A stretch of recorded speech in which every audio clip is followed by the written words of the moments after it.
کہتے ہیں ایک آدمی پیٹ کے درد سے تڑپ رہا تھا. صحابہ کو یہ خبر نہیں تھی کہ کیا کیا جائے. ایک صحابی آگے بڑھے, انہوں نے کچھ پڑھا, اس پر پھونک دیا, اس کو پیٹ کا درد چلا گیا, ختم ہی ہو گیا, صحیح ہو گیا. سارے صحابہ نے پوچھا کہ تو کیا حکیم ہے, تو کیا معالج ہے, طبیب ہے, کیا کیا تو نے؟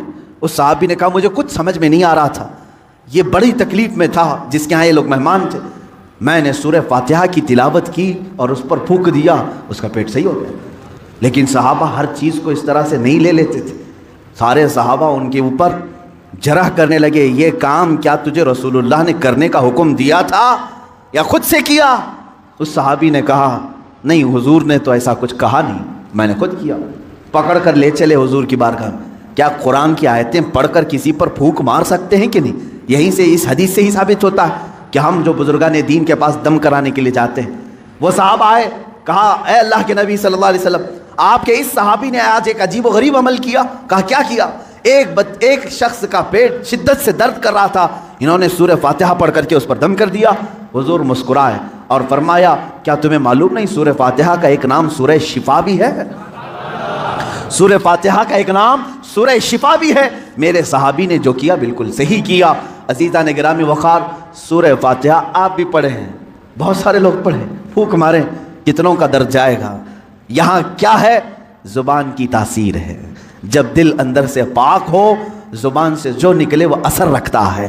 محبوب الہی کے پاس ایک شخص آیا, اس نے اپنی بچیوں کی شادیوں کی شکایت کی کہ گھر میں کچھ بھی نہیں ہے, مال کچھ نہیں ہے, آپ کچھ رحم فرمائیں.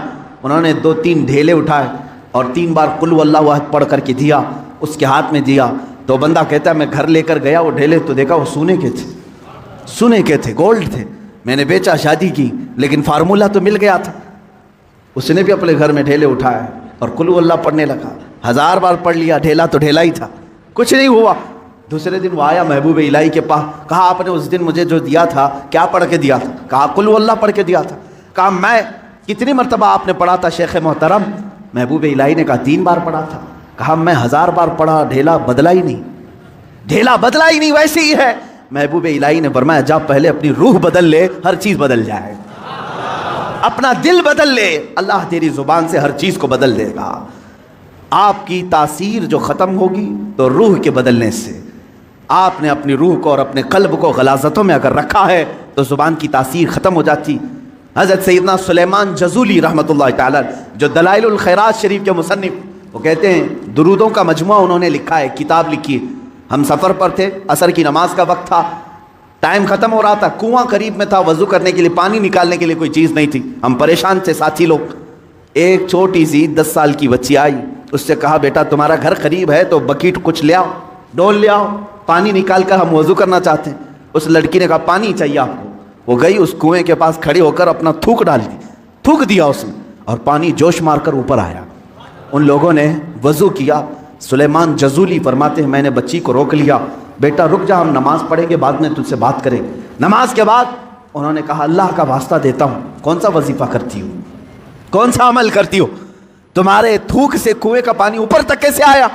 وہ بچی کیا کہتی ہے, کوئی وظیفہ نہیں, میرے باپ نیک ہیں, انہوں نے صرف اتنی تربیت کی ہے کہ بیٹا جھوٹ کبھی نہیں بولنا, حرام کبھی نہیں کھانا. جھوٹ کبھی نہ بولنا, حرام کبھی نہ کھانا, ان 2 چیزوں پر ہمارا عمل ہے. اللہ رب العزت نے زبان میں اثر رکھا ہے. عزیزان گرامی, یہ کرامات کی دنیا ہے, لیکن میں آپ سے یہ کہوں گا کرامات بعض اولیاء کو دی گئی ہیں, ہر ایک کے لیے نہیں. لیکن تمہارے لیے سب سے بڑی کرامت یہ ہے کہ کنویں کا پانی باہر آ جائے, سمندر کا پانی ہٹ جائے, یہ کرامات الگ ہیں.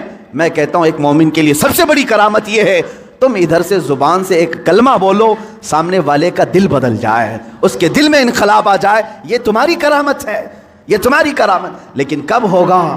جب تم خود اپنے آپ کو بدلنے کی سوچو.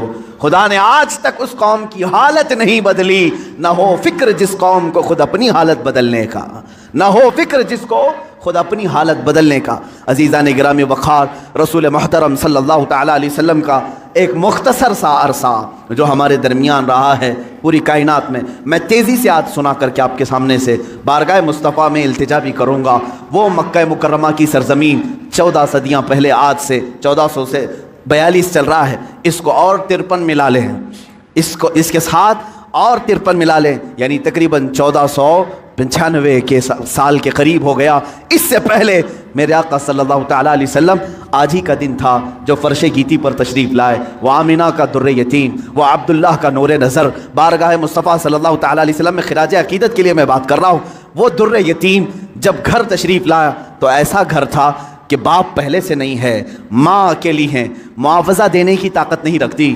دایا کے ہاتھ میں دے دیا حلیمہ سعدیہ کو، یہ کہہ کر کے کہ 2 سال دودھ پلائے گی، اجرت کی تمنا مت رکھنا، میرے گھر میں مال کی بڑی شدت کی کمی ہے، اس بچے کا باپ نہیں، یہ یتیم بچہ ہے۔ حلیمہ سعدیہ لے گئیں، لیکن برکات پہ برکات انہوں نے دیکھا ہے۔